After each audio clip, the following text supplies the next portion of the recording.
नमस्कार दोस्तों, स्वागत है आपका डिफेंस अपडेट इंडिया पर। आज हम बात करेंगे चीन के खिलाफ ऑस्ट्रेलिया और जापान की नई रणनीति पर। तो चलिए शुरू करते हैं बिना कोई समय व्यर्थ किए। जापान और ऑस्ट्रेलिया खुले तौर पर एक मिशन के तहत आ रहे हैं, जो ये है कि चीन को आर्थिक रूप से पंगु बनाना।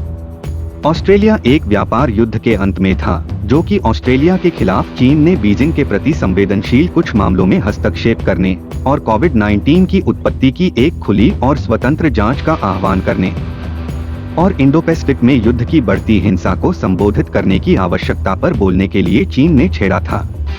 पिछले साल अप्रैल से चीन ने कोयला, जौ, शराब और गेहूं जैसे विभिन्न ऑस्ट्रेलियाई उत्पादों पर टैरिफ और अन्य व्यापार बाधाएं और यहां तक कि अनौपचारिक प्रतिबंध भी लगाए हैं। वहीं जापान पूर्वी चीन सागर में और ताइवान के खिलाफ चीन के बढ़ते जुझारूपन के बारे में गहराई से चिंतित है। टोक्यो को डर है कि ताइवान पर एक सफल चीनी आक्रमण बीजिंग का सारा ध्यान सेनकाकू द्वीप समूह पर अधिक केंद्रित कर देगा।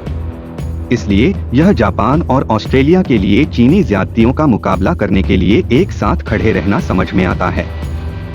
ऑस्ट्रेलिया और जापान के बीच वार्षिक संयुक्त व्यापार सम्मेलन, जो सोमवार को जापान और ऑस्ट्रेलिया की सरकारों के अधिकारियों और BHP Billiton, Woodside energy, Macquarie capital, Nippon steel electric power development, TNUS, NEC और फुजित्सु जैसी कंपनियों के अधिकारियों के साथ शुरू हुआ, जो कि रिश्ते को मजबूत करने के लिए बनाया गया है। दोनों व्यापारिक साझेदारों के बीच चीन के उदय के बारे में साझा चिंताएं हैं। ऑस्ट्रेलियाई वित्तीय समीक्षा के अनुसार जापान ने 2019 में ऑस्ट्रेलिया में FDI में $116 अरब का योगदान दिया, जबकि 2018 और 2019 में माल और सेवा समिति AJBCC में पारस्परिक व्यापार व भू-राजनीतिक परिवर्तनों के कारण जापान के साथ ऑस्ट्रेलिया के व्यापार संबंध और भी महत्वपूर्ण हो गए हैं। उन्होंने कहा, बिजनेस टू बिजनेस कनेक्शन लंबे समय से बेहद महत्वपूर्ण रहे हैं और आज यह दोगुना सच है।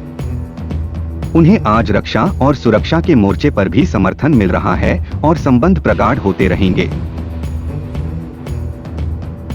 शिखर सम्मेलन के मुख्य उद्देश्यों में से एक उद्देश्य यह था कि जापान के साथ व्यापार करने वाली कंपनियों को जापान के अगले प्रधानमंत्री के रूप में फुमियो किशिदा की नियुक्ति के बारे में सूचित करना था और यह देखना कि ऑस्ट्रेलिया के चीन के साथ दूसरे सबसे महत्वपूर्ण व्यापारिक संबंधों को कैसे प्रभावित करती है।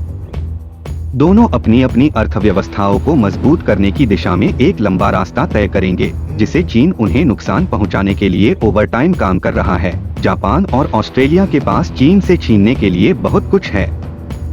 चीन पहले से ही एक तीव्र ऊर्जा संकट से जूझ रहा है, जो पूरे उद्योगों को बंद करने के लिए मजबूर कर रहा है।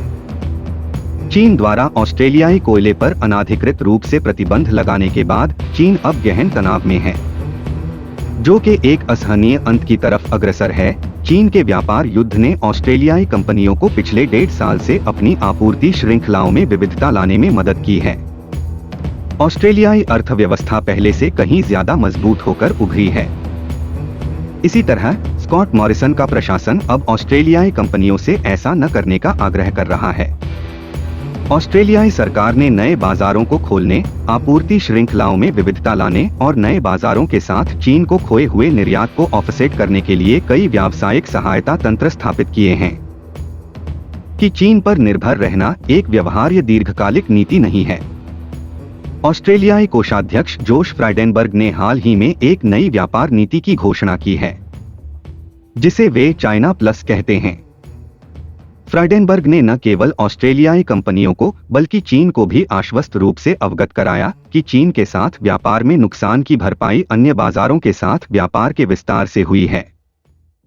चीन को बीजिंग के थीम वाले सामानों का निर्यात जून तिमाही के दौरान लगभग $5.4 अरब घट गया, लेकिन शेष विश्व में $4.4 अरब की वृद्धि हुई। अपनी चाइना प्लस व्यापार रणनीति को बनाए रखने के लिए ऑस्ट्रेलिया को अब जापान और टोक्यो की जरूरत है, चाहे कोई भी सत्ता में आए। मौजूदा व्यापारिक संबंधों से लाभान्वित होने के दौरान कैनबरा की मदद करने के लिए उत्सुक है। इसे हाल ही में नई ताकत मिली है। यह वास्तव में जापान और ऑस्ट्रेलिया के लिए एक जीत है।